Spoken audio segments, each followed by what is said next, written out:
Now I've shown you how to set your sales goals so that they're done the right way and they're correlated to your income goals because you're only as good as your 1099. And now I want to put theory into practice. And this is Nathan Frank on my team, otherwise known as Nate. Nate, in his first year, made $50,000. This year, we want to double that. And so we want to figure out how much you need to sell this year going forward so that you'll make at least $100,000. And everything on top of that, that's your bonus, just like an investment banker. Right?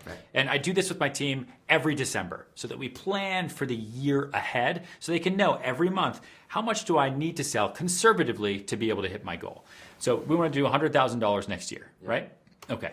So let's say you sell $5 million in total on your own. Okay. Your split is 50% with the house. Okay. The average commission split is 3%. So 3% of 5 million is 150,000, which isn't going to cut it.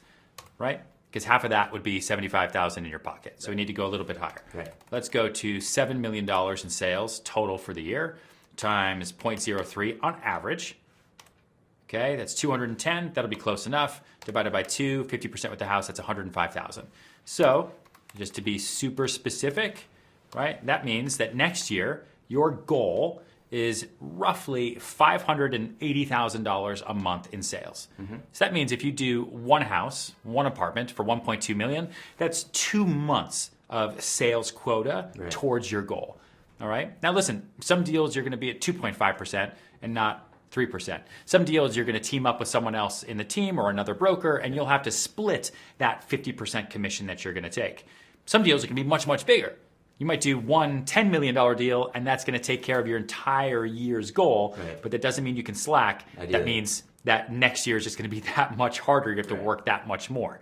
So that's your number. $580,000 in sales per month gets you to roughly $7 million in sales for the year, which conservatively, looking at it in a very, very, very flexible basis, you will make at least $100,000 next year. Everything on top of that, all the other deals you'll do with the team, other people that you'll meet, all the little bonuses, stuff you and I even work on together, that's your bonus above that. We'll sit down again in December. We'll make sure you hit it, and then we'll double it from there. Cool. I like it. I'm excited. I think it's a good structure. This is super helpful, so thanks. Awesome. Any questions? Yeah, so I'm really excited, but let's say I'm falling behind on my goals after a few months. What are we going to do? So, good question. Remember that goals are just that, right? They're not rules. These are goals that we want to make sure are not unrealistic. So you did 50,000 last year. We're not saying you're going to do 250 this year. That would be great, but we're not going to set that as a goal because it's just going to be too unattainable. There's no way you're going to know how to get there. It's just too big of a jump. But then the year after that, we'll try to go to 200, then 400, and so on.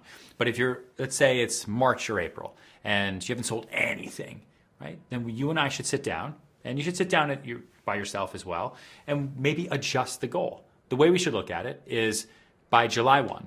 So within the first 6 months of the year, if we look at the numbers and we really think you're not going to hit the goal, by July 1, you sit down and you readjust. Because you don't want to spend the next 12 months stressed out that you're not going to hit some number. Right? This isn't an investment bank. This is sales. And if the market tanks, if something happens, if housing becomes really, really slow, I don't want you to lose sleep. I want you to be excited and pumped every single day. And I want you to remember, too, that your job, right, is lead generation.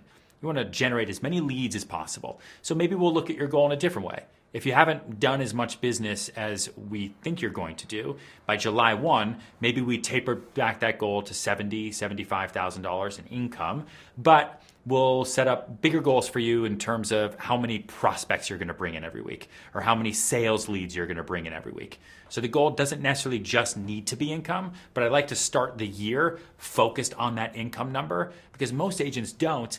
Then they run around with their heads chopped off like chickens and they have nowhere to think. And then they're like, oh, I didn't sell as much because they weren't working towards something finite. Right. Does that make sense? Yeah. No, it's really helpful and appreciate you working with me on that. So absolutely. So that's your number. Don't mess up. Let's do it.